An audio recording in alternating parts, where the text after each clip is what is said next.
আসসালামু আলাইকুম। আশা করি সকলে ভালো আছেন। যারা টেক্সটাইলে গ্রাজুয়েশন কমপ্লিট করেছেন অথবা টেক্সটাইলে পড়াশোনা করছেন, তাদের জন্য আজকে একটা ইম্পর্ট্যান্ট টপিকস নিয়ে হাজির হলাম আমি, ফজল রাব্বি।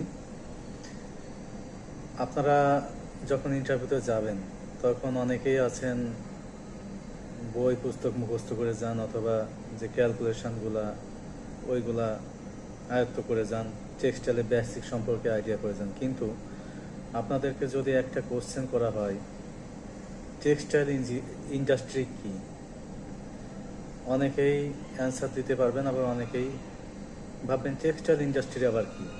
এটা তো সহজ।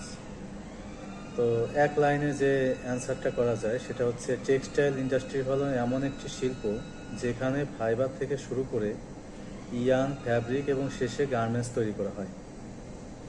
তো বাংলাদেশে কেন গুরুত্বপূর্ণ টেক্সটাইল ইন্ডাস্ট্রি? কারণ টেক্সটাইল ও গার্মেন্টস সেক্টর বাংলাদেশের সবচেয়ে বড় এক্সপোর্ট ইন্ডাস্ট্রি এবং লক্ষ লক্ষ মানুষের কর্মসংস্থানের উৎস। এখন আপনাদেরকে যদি জিজ্ঞাসা করা হয় ফাইবার কি, ফাইবার হলো কাপড় তৈরির মূল কাঁচামাল, যেখানে কটন, পলিস্টার, স্পান্ডেক্স এইগুলা ইউজ করে ইয়ার্ন তৈরি করা হয়। মূলত ফাইবার থেকে আমাদের ইয়ার্ন তৈরি করা, এবং ফাইবার ছাড়া কাপড় তৈরি করা সম্ভব নয়। ফাইবার থেকে ইয়ার্ন কিভাবে তৈরি করা হয়? স্পিনিং প্রসেসের মাধ্যমে ফাইবার পরিষ্কার করে টান দিয়ে সুতা বা ইয়ার্ন বানানো হয়। ইয়ার্ন থেকে ফ্যাব্রিক কিভাবে তৈরি করা হয়? ইয়ার্ন থেকে ফ্যাব্রিক দুটো পদ্ধতিতে সাধারণত তৈরি করা হয়। একটা হচ্ছে উইভিং।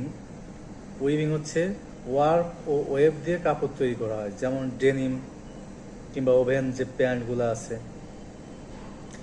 এখন আরেকটা হচ্ছে নিটিং। নিটিংয়ের মাধ্যমে ইয়ার্ন থেকে ফ্যাব্রিক তৈরি করা হয়।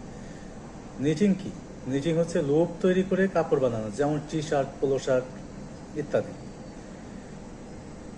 এখন যদি বলা হয় ডাইং কেন দরকার, অ্যান্সারটা হচ্ছে, গ্রে ফ্যাব্রিক দেখতে সাদা বা ফ্যাকাশে হয়, ডাইংয়ের মাধ্যমে রং দেওয়া হয়। ফিনিশিং কি? ফ্যাব্রিককে নরম করা, সিঙ্কেজ কন্ট্রোল করা এবং ফাইনাল কোয়ালিটি নিশ্চিত করাই হচ্ছে ফিনিশিং প্রসেস। আমাদের টেক্সটাইল এবং গার্মেন্টস সেক্টরে ফিনিশিং ডিপার্টমেন্ট নামে একটা ডিপার্টমেন্ট আছে। ওনাদের মূলত কাজই হচ্ছে ফ্যাব্রিকটাকে সুন্দর করে সিঙ্কেজ কন্ট্রোল এবং অন্যান্য যে বায়ারের কোয়ালিটি আছে কোয়ালিটিগুলো নিশ্চিত করা। এটা হচ্ছে